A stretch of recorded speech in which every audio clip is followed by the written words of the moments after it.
Hi, welcome to our channel of IGNOU audiobooks, Indira Gandhi National Open University, School of Health Sciences, SOHS, Bachelor's degree programs.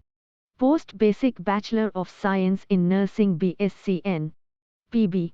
BNS-104 Communicative English. Block 1 Reading Comprehension. Unit-1 Animal Farm by George Orwell. 1.0 Objectives. In this unit, you should be able to develop skill in reading simple narrative passages with understanding, distinguish between words having related meanings, identify and practice the rules of concord with the verbs be, do and have, and write a short composition presenting your views and supporting them with facts. 1.1 Introduction. Our aim in this unit is to give you practice in reading comprehension by setting a passage from George Orwell for you to read, and 2. Giving a glossary of difficult words and questions on comprehension. We have also set exercises on selected items of vocabulary. The section on grammar and usage introduces you to the feature of subject-verb concord and gives examples of the concord of number and person with the verbs be, do and have. For practice in writing, you will write a short speech of the kind you will read in the passage for reading. 1.2 Reading Comprehension. The aim of this section is to help you to read with understanding and to expand your vocabulary. Given below is a reading passage, followed by a glossary. You should first read the whole passage silently and rapidly to get the main points. Then you should read it again, carefully and at a slower pace, to get all the details. You should also consult the glossary for the meanings of unfamiliar words, besides trying to guess the meanings of words and phrases from the contexts in which they occur. After you have read and understood the passage, you must answer all the comprehension questions. Your answers should then be checked with the answers given by us at the end of the unit. 1st February 2001 Passage for reading. From Animal Farm by George Orwell. 1. Mr. Jones, of the Manor Farm, had locked the henhouse for the night, but was too drunk to remember to shut the pop-holes. With the ring of light from his lantern dancing from side to side, he lurched across the yard, and made his way up to bed, where Mrs. Jones was already snoring. 2. As soon as the light in the bedroom went out, there was a stirring and a fluttering all through the farm buildings. Word had gone round during the day that old Major, the prize middle white boar, had had a strange dream on the previous night and wished to communicate it to the other animals. It had been agreed that they should all meet in the big barn as soon as Mr. Jones was safely out of the way. Old Major was so highly regarded on the farm that everyone was quite ready to lose an hour's sleep in order to hear what he had to say. 3. All the animals were now present except Moses, the tame raven, who slept on a perch behind the back door. When Major saw that they had all made themselves comfortable and were waiting attentively, he cleared his throat and began, "Comrades, you have heard already about the strange dream that I had last night. But I will come to the dream later. I have something else to say first. I do not think, comrades, that I shall be with you for many months longer, and before I die, I feel it my duty to pass on to you such wisdom as I have acquired. I have had a long life, I have had much time for thought as I lay alone in my stall, and I think I may say that I understand the nature of life on this earth as well as any animal now living. It is about this that I wish to speak to you. 4. Now, comrades, What is the nature of this life of ours? Let us face it, our lives are miserable, laborious, and short. We are born, we are given just so much food as will keep the breath in our bodies, and those of us who are capable of it are forced to work to the last atom of our strength, and the very instant that our usefulness has come to an end we are slaughtered with hideous cruelty. 5. But is this simply part of the order of nature? Is it because this land of ours is so poor that it cannot afford a decent life to those who dwell upon it? No, comrades, a thousand times no. This single farm of ours would support a dozen horses, 20 cows, hundreds of sheep, and all of them living in a comfort and a dignity that are now almost beyond our imagining. Why then do we continue in this miserable condition? Because nearly the whole of the produce of our labor is stolen from us by human beings. There, comrades, is the answer to all our problems. It is summed up in a single word: man. Man is the only real enemy we have. Remove man from the scene, and the root cause of hunger and overwork is abolished forever. 6. Man is the only creature that consumes without producing. He does not give milk. He does not lay eggs. He is too weak to pull the plow. He cannot run fast enough to catch rabbits. Yet he is lord of all the animals. He sets them to work. He gives back to them the bare minimum that will prevent them from starving, and the rest he keeps for himself. Our labor tills the soil, our dung fertilizes it, and yet there is not one of us that owns more than his bare skin.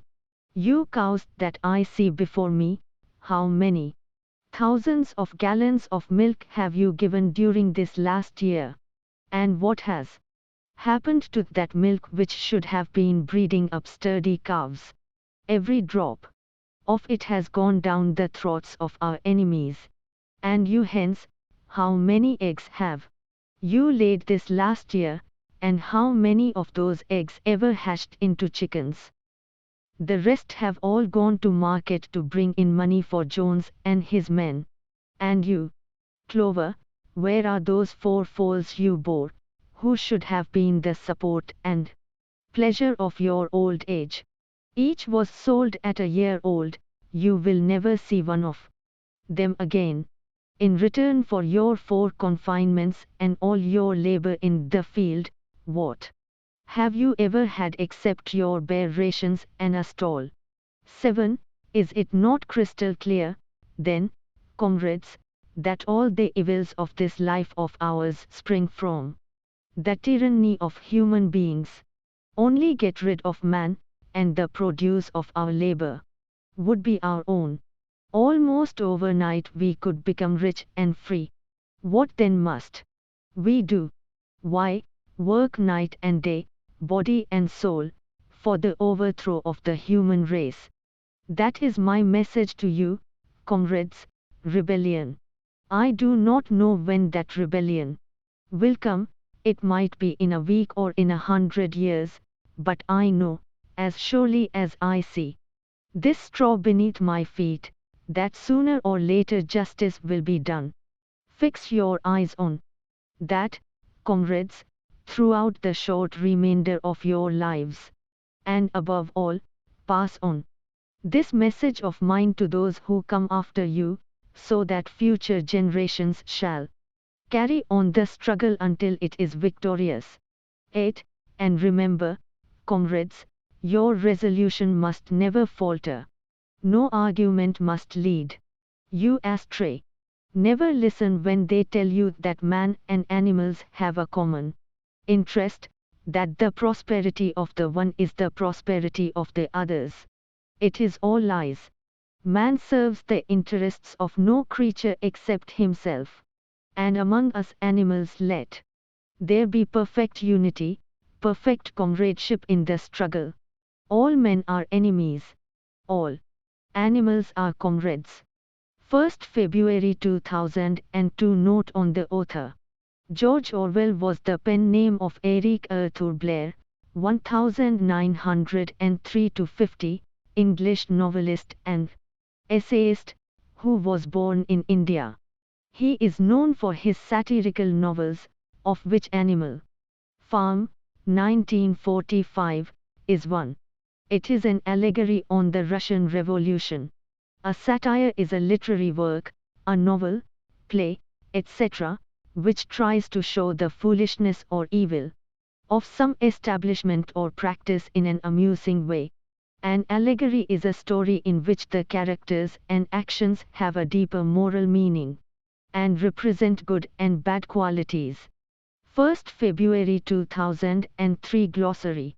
The numbers refer to the paragraphs in the reading passage. 1. Manor, a large house with land around it. Lurched, moved in a jerky fashion. Yard, an enclosed area near a building. 2. Fluttering, moving the wings quickly without flying. Major, an officer in the army, here it is the name of the boar. Prize, that has gained a prize or is worthy of a prize. Boar, a male pig kept for breeding. Barn, a farm building for storing food for animals. Highly regarded, very well thought of. 3. Raven, a large black bird. Perch, a branch or rod where a bird rests. Comrade, a close companion, fellow member of a union. Acquired, gained. Stall, an indoor enclosure for one animal. Laborious, doing hard labor. Slaughtered, killed for food. Hideous, shocking. 5. Order, arrangement. Dignity, true worth. Abolished, brought to an end. 6. Consumes, eats or drinks. Tills, cultivates. Gallon, a measure for liquids, in Britain 4.54 liters. Breeding, bringing up. Sturdy, strong in body. Foal, a young horse.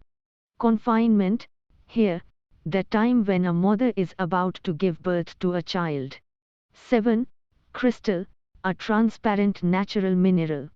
Spring from, are a result of. Tyranny, the use of cruel power to rule others. Rebellion, fighting against anyone in power. Generation, all people born at about the same time. 8. Resolution, a decision, making up one's mind to do something. Falter, lose strength. Astray, off the right path. Prosperity, good fortune and success. 1st February 2004. Comprehension questions. The questions given below are to help you to understand the passage given above. They also enable you to apply certain reading strategies which will help you to become better readers. 1.3 Vocabulary.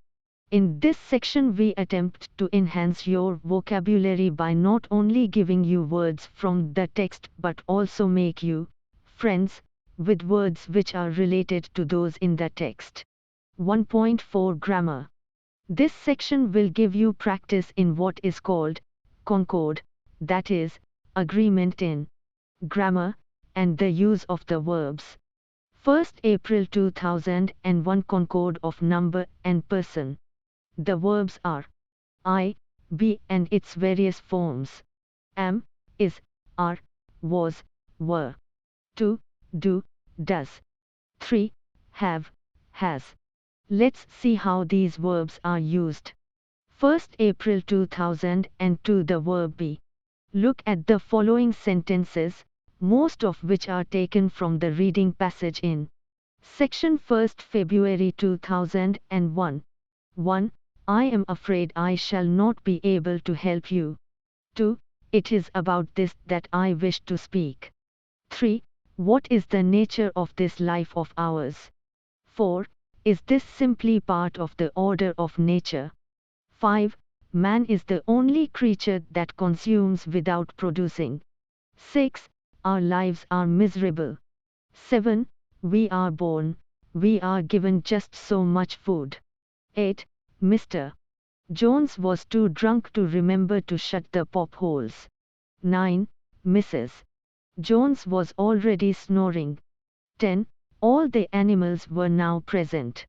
Notice that the verb be has the forms am, is, was, were, depending on the tense, present or past, the person, first, second, or third, and the number, singular or plural, of the subject. B. Here are some more examples. 1.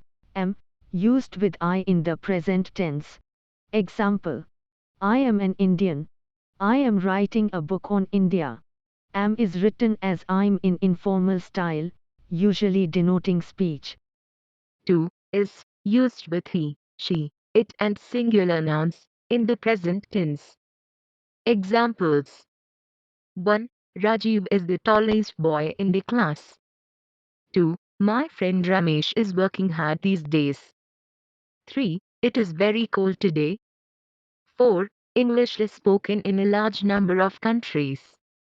Is often combined with the subject and written as he's in an informal style. Examples, he's, its.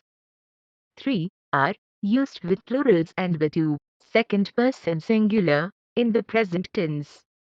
Examples. 1. You are very good at maths. 2. My friends are at the zoo today.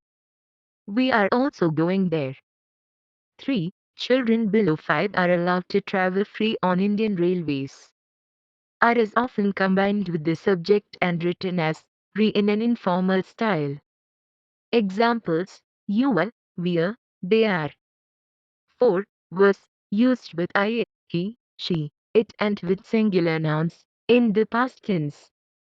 Examples. 1. I was in Delhi yesterday. 2. Einstein was a famous scientist. 3. Mohan was writing a letter when I went to see him. 4. The hall was decorated for yesterday's meeting. 5. B. Used with plurals and with you, second person singular, in the past tense. Examples. 1. We were expecting you yesterday. 2. You were not at home when I rang you up. 3. A lot of people were present at the meeting. 4. 10 people were killed in a bus accident yesterday.